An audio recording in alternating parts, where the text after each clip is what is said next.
Good morning, everyone. Doing a bonus lesson today. I don't feel that as ministers or pastors we can ever ignore what is going on in our communities or in our nation or with our people. I will finish the blessing series that will be uploaded later today, but I did want to have this lesson for us to discuss as well. And I was in awe of the Holy Spirit about how this message came up before. I think it was on Tuesday when I was working on lessons, and this lesson came up as the next one to do. And then it became definitely needed in the times that we're in. The title of the message today is called Frustrated but Saved. Uh, I'm pretty sure everyone has a level of frustration right now with everything that's been going on, locally, nationally, and globally.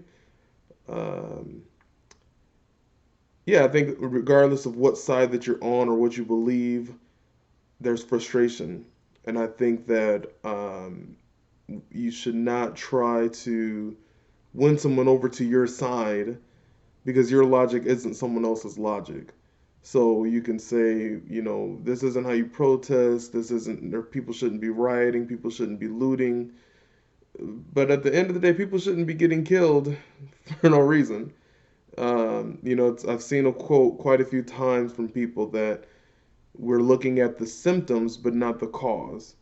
You can't just treat the symptoms, you have to treat the cause of it. And I think that that's kind of an American problem in general. Like in our American medicine, most of the doctors are doctors of medicine, not doctors of the body. So the doctors treat the symptoms but don't always treat the cause. I'm not trying to throw every doctor under the bus, but the, the medical industry is a billion-dollar industry not because of they tell people to eat right and live right, to not have issues in their body. It's a billion-dollar industry because of the medicine that's prescribed to people. So we've all been frustrated one way or the other, and one of the frustrations is we are trying to get people to understand what we feel, or someone's trying to understand. You're trying to have someone understand how you feel, but that's not what really your goal is. You should let someone be heard. Stop trying to correct people all the time on Facebook or Instagram or whatever, or on Twitter. Let people just have their voice and have their opinion. Um, People can have their own opinion, but they can't have their own facts. We don't alternative facts is not a real thing. There's only one fact, and we have to be careful with how we're coming off to people. I've had a number of people, some of my white friends, that will say, "Well, if you look at the numbers, more white people are killed by the cops than black people are."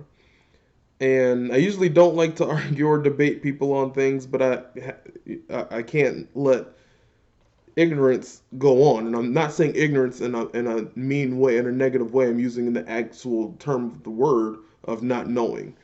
So, and I tell people, I say, well, there's more white people in the country than there are black people. So anytime you do by the numbers, they're going to come out, white people are going to have more numbers, sheer numbers.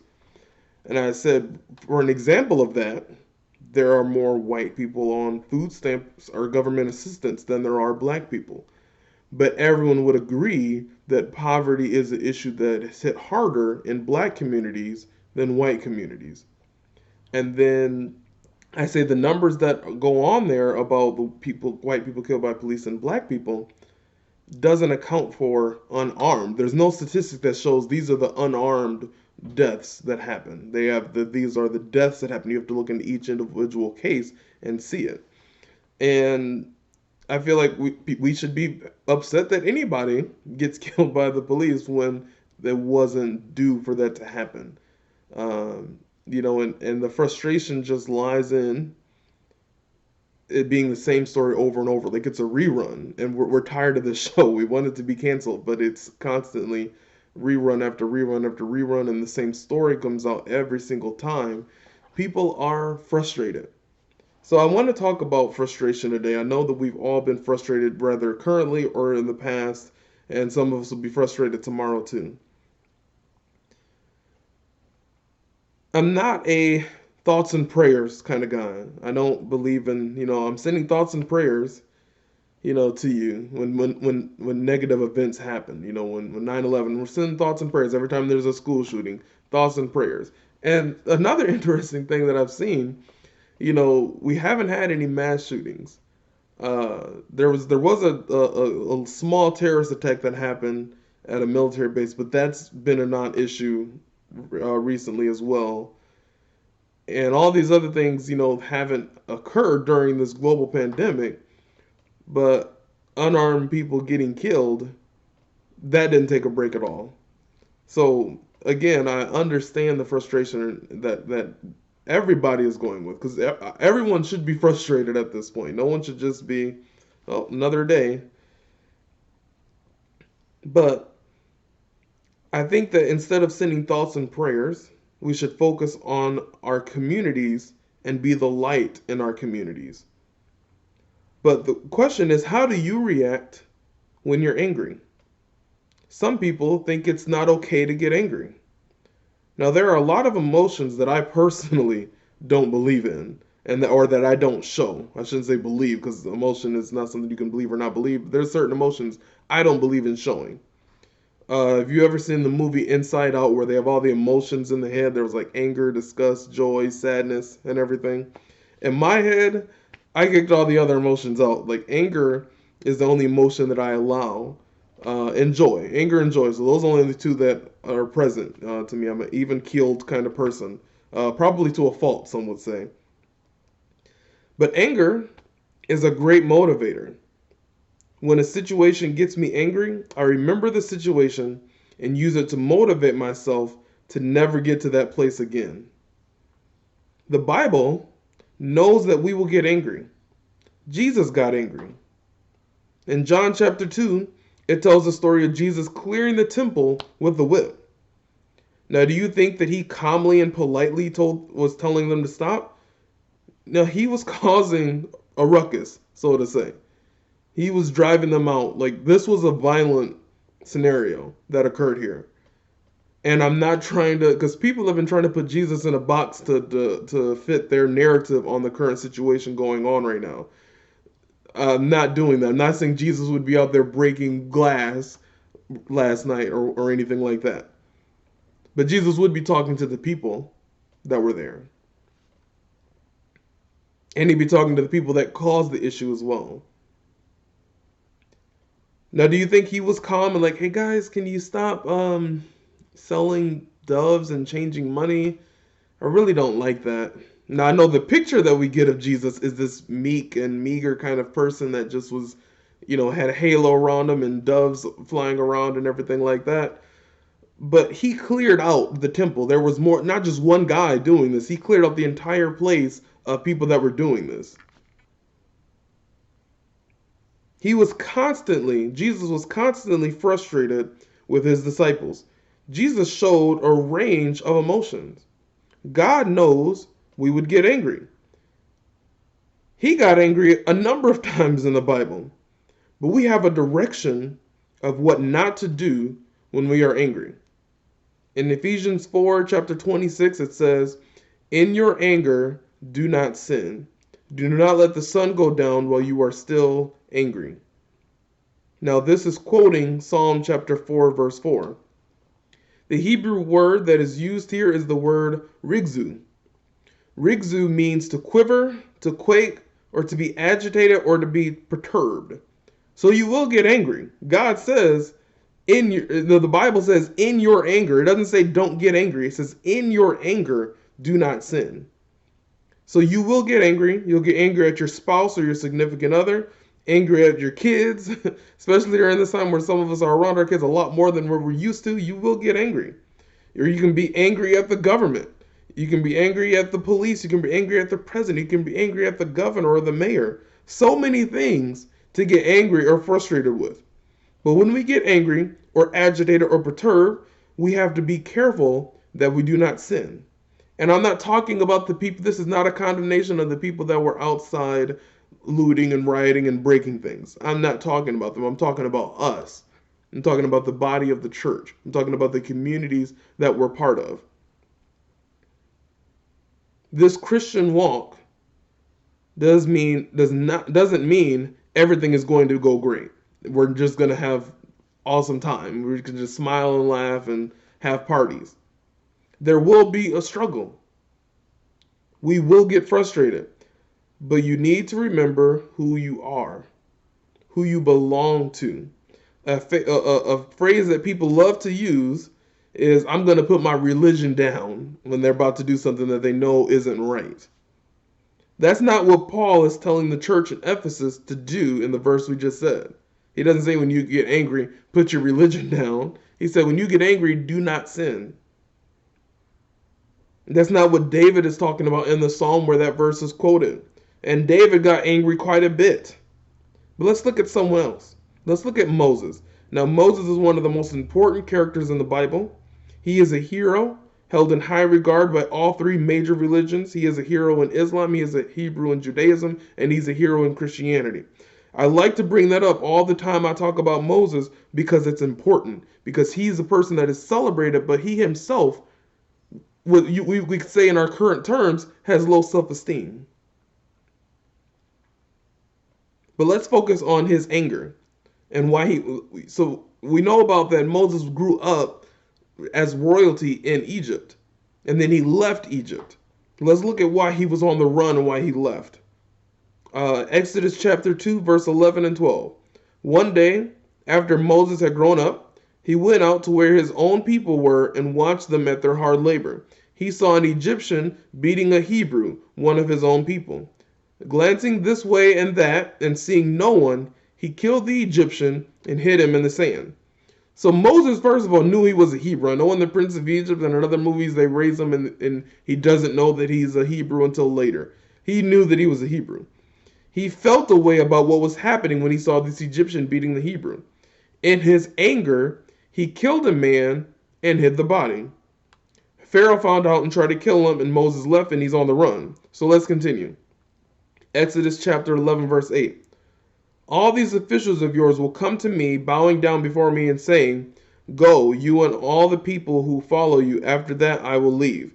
Then Moses, hot with anger, left Pharaoh. Moses tells Pharaoh what is to come, and then he leaves angry. Seems to have a bit of a temper, wouldn't you agree? Let's continue. Let's look at Moses again. Exodus chapter 32, 19 through 22. When Moses approached the camp and saw the calf and the dancing, his anger burned, and he threw the tablets out of his hands, breaking them into pieces at the foot of the mountain. And he took the calf that had made and burned it in the fire. Then he ground it into powder, scattered it on the water, and made the Israelites drink it. He said to Aaron, What did these people do to you that you led them into such great sin? Do not be angry, my lord, Aaron answered. You know how prone these people are to evil. Now we're going to come back to this story, FYI. But Aaron even says, don't be angry, bro. Like, this is a known characteristic of Moses. And he's like, you know how you get. You know how these people are. And I have siblings that get angry. I avoid them during those times. I'm like, my sister's angry, I go the opposite way. I'm not about to be in the same area as her. Let's continue again. Numbers chapter 21 through 12. So this is a little bit, but I want to paint the picture here. In the first month, the whole Israelite community arrived at the desert of Zin, and they stayed at Kadesh. There Miriam died and was buried. Now there was no water for the community, and the people gathered in opposition to Moses and Aaron. They quarreled with Moses and said, If only we had died when our brothers fell dead before the Lord. Why did you bring the Lord's community into the desert, that we and our livestock should die here? Why did you bring us up out of Egypt to this terrible place? It has no grain or figs, grapevines or pomegranates, and there is no water to drink. Moses and Aaron went from the assembly to the entrance of the tent of the meeting and fell face down, and the glory of the Lord appeared to them. The Lord said to Moses, Take the staff, and you and your brother Aaron gather the assembly together. Speak. That's very, very important. Speak to the rock before their eyes, and it will pour out its water. You will bring water out of the rock for the community so they and their livestock can drink. So Moses took the staff from the Lord's presence just as he commanded him. He and Aaron gathered the assembly together in front of the rock, and Moses said to them, Listen, you rebels. Must we bring you water out of this rock? Then Moses raised his arm and struck the rock twice with his staff. Not what God said to do. Water gushed out, and the community and their livestock drank. But the Lord said to Moses and Aaron, because you did not trust in me enough to honor me as holy in the sight of the Israelites, you will not bring this community into the land I give them. God told him to speak to the rocks for the water to come out. But Moses got frustrated again. He gets frustrated a lot, just like a lot of us right now. Moses, in his frustration, ends up costing him a chance to get into the promised land. God said, they're going to go in, but you're not. So Moses, this holy man, he gets angry with people, and then he starts to damage things as well. Just like Jesus damaged the temple, the property of the people that were in the temple. Again, I'm not saying Jesus would be out rioting. I'm saying people get angry and they do things they wouldn't normally do, right?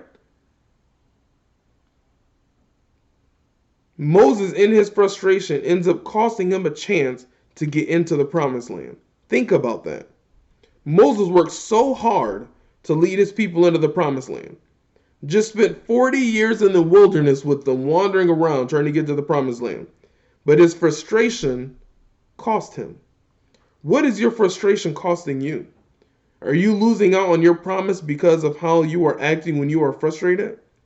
What was Moses' cause of his frustration? Why was he so angry? There is a saying when I was growing up that was very popular in New York hip hop. And the saying was, it's always your own people. It speaks to that the very people that you were bending over backwards for are the ones that will lead you to your downfall. Moses was frustrated because of his people. Again, I think that we can all relate to from frustration from our people and the people that we feel that we're versus, all these different things. Let's look at back at that instance I said we were going to go back to with the Israelites and God and how they made that calf while Moses was up on the mountain. God said, now, God made a covenant with Abraham and his descendants became the Israelites, right? God said that he would bless them. But the Israelites were wilding. Let's go back to that golden calf story in Exodus 32, verse 1. They asked his brother Aaron to build the calf.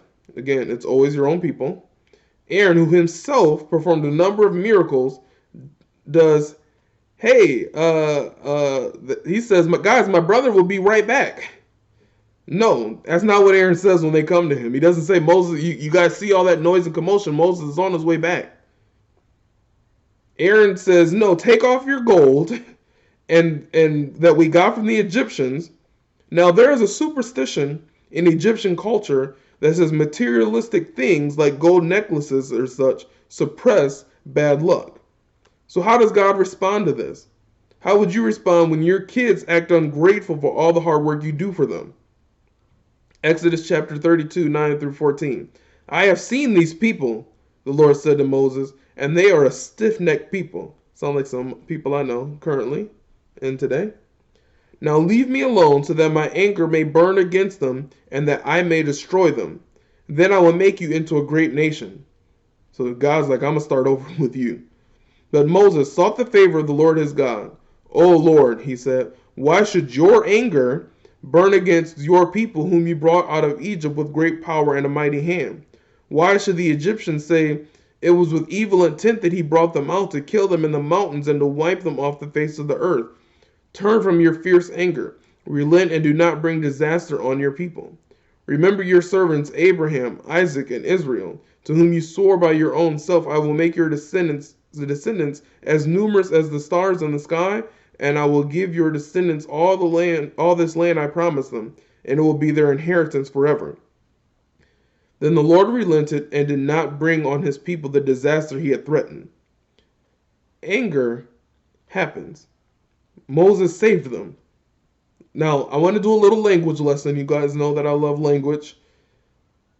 The word relent or repent in most translations, if you have a King James version, there's a Hebrew word, and it's we-yen-nahim, which most closely translates to changing your purpose. Now, changing your purpose, that could be a whole sermon, but we're not going to dive into that here. Let's look at another example. All through the first 5 books of the Bible, and even a bit into the book of Joshua, the Israelites kept wanting to go back to Egypt. Now, I have talked about how Egypt was not really a country anymore since they lost everything. They gave over all of their possessions to the Israelites. They don't have a government anymore because Pharaoh's dead. But there's one really big reason why they can't go back to Egypt, even though they constantly keep saying, let's go back there. Think about the miracles that God did. Now, there's a specific miracle that he does when he splits the sea and the people go over on dry land. That's the miracle I want us to focus on, because these brothers in Egypt, these Israelites, don't know how to swim. So there is no way to go back to Egypt because it was a one-way trip. God's not going to split the sea again for them to go back to what they cried to get out of. They keep talking about a place to go back that they don't have access to. My question is, what are you trying to go back to that you don't even have access to? You don't have access to it because of a miracle that God did in your life. You literally can't go back because God performed a miracle to get you out of that situation, yet you're crying about trying to go back to that situation. He opened a door that could not be opened for you to get out of it. But you're thinking about how you at least could go back to that. When you are struggling with loneliness from being single and are thinking about messaging that person that you were in an unhealthy relationship with, think about how God had to split a sea for you to get out of that relationship because your eyes were just closed in it. But we start to act like those Israelites.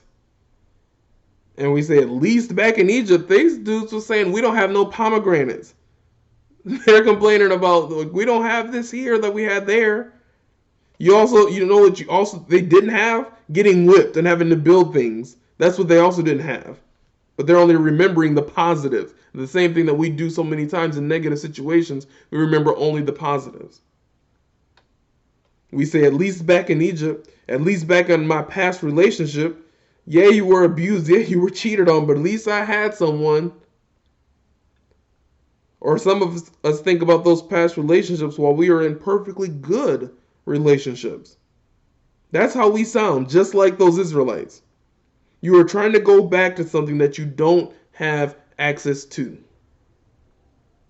And you don't have access to it because God did a miracle to get you out of it. The splitting of the sea was a one-way trip.